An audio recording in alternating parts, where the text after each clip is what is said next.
భారతీయ జనతా పార్టీని మరింత బలపరిచేందుకు వేములవాడ పట్టణ ప్రజలు సిద్ధమయ్యారని 16వ వార్డు అభ్యర్థి వంగల శ్రీనివాస్ అన్నారు.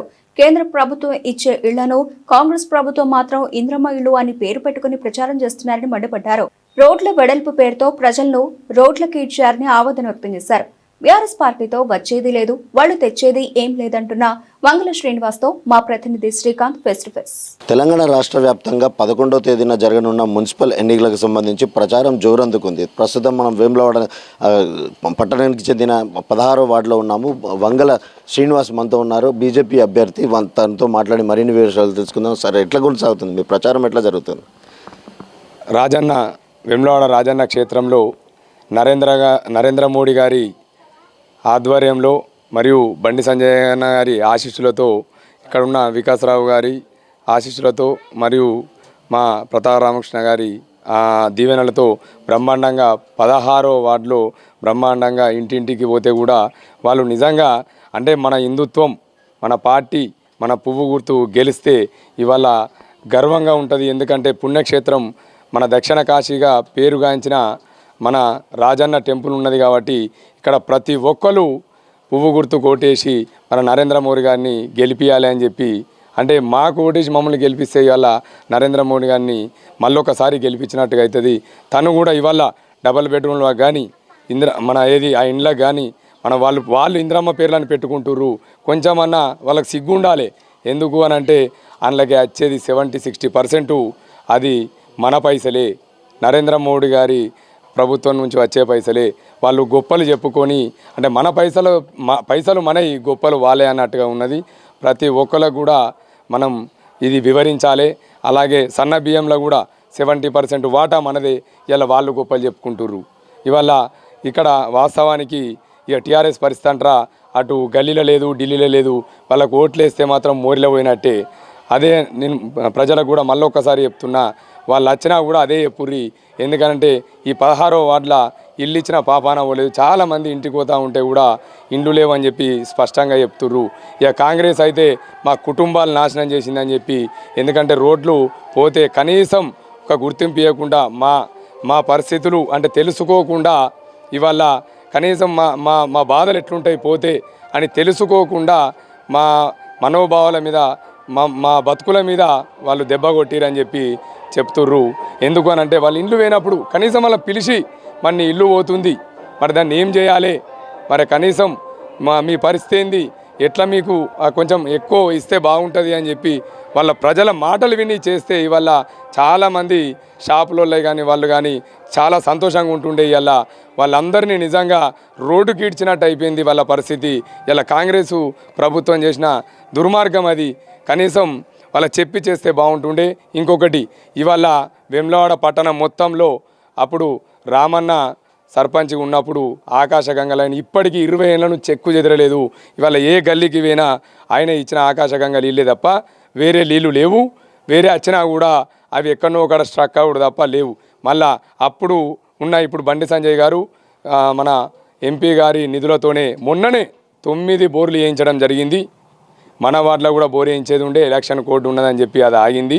మీరు చూసుకుంటే ఇప్పుడు 9 బోరు పాయింట్లు మీకు కనబడతాయి. ఎందుకంటే మెయిన్ రోడ్ల మీద వేసిర్రు, నీళ్ళకు కూడా సమస్య ఉండదు. మళ్ళీ కూడా ఎలక్షన్ అయిపోయినాక బండి సంజయ్ గారు స్పష్టంగా చెప్పిర్రు, వాటరు బోర్లు వేపిద్దాం, ప్రజలకు మీరు స్పష్టంగా చెప్పుర్రి, మీకు ఏ సమస్యలు ఉన్నా తీర్దాం అని చెప్పి. ఇంకా హాస్పిటల్ సమస్యలు అంటారా, వికాసరావు గారి మన ప్రతిమ హాస్పిటల్ కూడా ఉన్నది. ప్రజలందరూ కూడా గమనించాలి. ఏమైనా ప్రాబ్లంలు ఉన్నా కూడా మనం అక్కడి నుంచి చేపించగలుగుతాం. అందుబాటులో ఇక్కడ రామన్న ఎట్టి పరిస్థితుల్లో మీ ముందరనే ఉంటారు. జిల్లా అధ్యక్షుడు కూడా గోపి గారు కూడా ఇక్కడనే మీకు ఎప్పుడు అందుబాటులో ఉంటారు. వంగల శ్రీనివాసులు నేను ఇక్కడ గెలిపించినాక నిజంగా నేను ప్రజల మధ్యలో ఉండే వ్యక్తిని. ఇవరకు మా భార్య 17వ వార్డులో గెలిచింది ఇండిపెండెంట్గా. ఎప్పుడు అనునిత్యం ప్రజలల్లో ఉండే వ్యక్తులమే తప్ప ఓ సందర్భంలో అధికారులు రెస్పాన్స్ కాకుండా మోరిల దిగి పనిచేసిన చరిత్ర నాది. ఎందుకనంటే నాయకుడు ఫస్ట్ పనిచేస్తే వాళ్ళు కూడా కదులుతారు. ఏదో ఫోన్లలో చెయ్యి అని అంటే వాళ్ళు మొద్దు నిద్రలు ఉంటారు కొంచెం ఓసారి. అటువంటి పరిస్థితులు ఉంటే కూడా నేనే మోరిల దిగి చేసిన రోజులు ఉన్నాయి. అది కూడా మీరు గమనించి ప్రతి మనిషికి 24 గంటలు నేను ఫోన్లలో అందుబాటులో ఉంటా. ఏ సమస్య ఉన్నా నేను చేసి పెడతా. ఎక్కడైనా ఆఫీసులల్లో వాళ్ళకు చిన్న చిన్న సమస్యలు ఉన్నా అవన్నీ చేసి పెడతా. ఎందుకంటే ఇప్పుడు అప్లై చేసేటివి ఉంటాయి, కళ్యాణ లక్ష్మో లేకుంటే అవన్నీ ఉన్నాయి కాబట్టి పాపం కనీసం కులం సర్టిఫికేట్ తీసుకోవడానికి పోతే వారం రోజులు 10 రోజులు తిరిపే పరిస్థితి ఉన్నది. చిన్న చిన్న పనులకి అంటే ఒక్క రోజు 2 రోజులు అయ్యే పనులు ఇలా 20 రోజులు నెల రోజులు దింపుతుర్రు.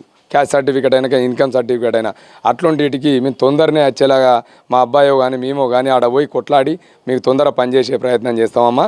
జర మీరు ఒక్కసారి బీజేపీ కమలం పువ్వుపై ఓటు వేసి గెలిపించి ఈ మున్సిపల్ రాజన్న క్షేత్రంలో మున్సిపల్ పైన మన కాషాయం జెండా ఎగిరేలా దీవించాలని చెప్పి ప్రజలందరినీ మరొకసారి కోరుతున్నాను. మీరు ఇప్పటికే కూడా 17వ వార్డు నుంచి కౌన్సిలర్గా చేసిన అనుభవం కూడా ఉంది కదా, అంటే ఇక్కడ ప్రధాన సమస్యలు ఏం గుర్తించారు, అసలు ఎట్లాంటి సమస్యలు ఉన్నాయి, మీరు అధికారంలోకి వస్తే ఎట్లా, అంటే ఎంత మేరకు ఏ సమయం వరకు మీరు సమస్యలను పరిష్కరిస్తారు? అంటే ఇప్పుడు ప్రతి ఇంటికి పోతే ఒకటే చెప్తుర్రు. అంటే చాలా వరకు ఇంతకుముందు ఉన్నోళ్ళు అంటే ఒక ఫోన్ చేస్తే కూడా రెస్పాన్స్ అయితలేరు. కనీసం మాకు వచ్చి మా బాధ ఏందనే తెలుసుకోలేదు.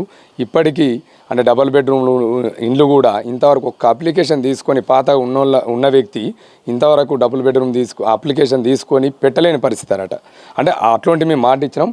ఇవాళ ప్రతి ఒక్కటి నేను బుక్లో ఇట్లా వాళ్ళ పేరు సమస్య ఇవన్నీ రాసుకుంటూ నేను ముందుకు పోతున్నా. ఎందుకనంటే నన్ను వాళ్ళకు స్పష్టంగా చెప్తున్నా, నేను ప్రతి ఒక్కరికి నేను చిన్న వయసులో ఉన్న అమ్మ నన్ను మీ సమస్యకి ఇట్లా నేను ఫోన్ చేసి నా నెంబర్ కూడా రాసిస్తున్నాను. నా పాంప్లెంట్ పైన సమస్య నా నెంబర్ ఉన్నది తీసుకోరి, నేను రాకుంటే నన్ను గల్లబెట్టుకొని అడిగే హక్కు మీకు ఉన్నదని చెప్పి నేను స్పష్టంగా చెప్తున్నా. అంటే వేములవాడ మున్సిపల్ పరిధిలో 17వ వార్డుకు సంబంధించి గణనీయంగా అభివృద్ధి చెందింది. అంటే మొత్తం మున్సిపాలిటీ పరిధిలో కూడా ఏ వార్డులో లేని అభివృద్ధి అంతా కూడా 17వ వార్డులో జరిగింది పరిస్థితి ఉంది. అంటే ఇప్పుడు మీరు అధికారంలోకి వస్తే అలాంటి పరిస్థితి ఉంటుందా?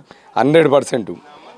ఆ ప్రజలకు ఎట్లా నేను అందుబాటులో ఉన్నానో ఇవాళ ప్రతి ఇంటికి ఒక బిడ్డ లెక్క, నేను పెద్ద కొడుకు లెక్క, చిన్నోన్నైతే వాళ్ళ తమ్ముని లెక్క నేను ప్రతి ఇంటికి పోయి నేను నిలబడతా. సంతోషంలో కొంచెం వెనుకుంటానేమో, బాధల మాత్రం 100% వాళ్ళ ముందే ఉంటా. నేను వాళ్ళ కోసం కొట్లాడతా, వాళ్ళ కోసం ఏది సమస్య అయినా నేను చేసి పెడతా అని చెప్పి వాళ్ళకు మాట ఇవ్వడం జరుగుతుంది. చిన్న చిన్న సమస్యలు చెప్పిర్రు, అవి కూడా నేను చేపిస్తా అని చెప్పి వాళ్ళ ప్రతి ఒక్కరికి మాట ఇచ్చుకుంటూ నేను నోటు చేసుకుంటున్నా. Okay, thank you. అంటే కౌన్సిలర్గా గతంలో తనకి పూర్తి స్థాయిలో అనుభవం ఉంది కాబట్టి నేను ఇప్పుడు ఈ 16వ వార్డుకు సంబంధించి గణనీయంగా అభివృద్ధి చేస్తానని చెప్పేసి తను హామీ ఇస్తున్నారు. దేశం కోసం ధర్మం కోసం నిలబడే పార్టీ ఏదైనా ఉంది అంటే అది కేవలం బీజేపీ మాత్రమే. కేంద్ర మంత్రి బండి సంజయ్ ఆశీస్సులు తనకు ఉన్నాయంటూ కూడా ఆధ్యాత్మిక నగరంగా పిలువబడే ఈ వేములవాడ పట్టణ అభివృద్ధి జరగాలంటే మాత్రం ఖచ్చితంగా అది బీజేపీతోనే సాధ్యమవుతుంది. మున్సిపాలిటీపై తమ జెండా ఖచ్చితంగా కాషాయం జెండా ఎగరవేస్తామని తను ఆశాభావం వ్యక్తం చేస్తున్నారు. కెమెరా పర్సన్ గౌతమ్తో శ్రీకాంత్, S6 న్యూస్, వేములవాడ నుంచి.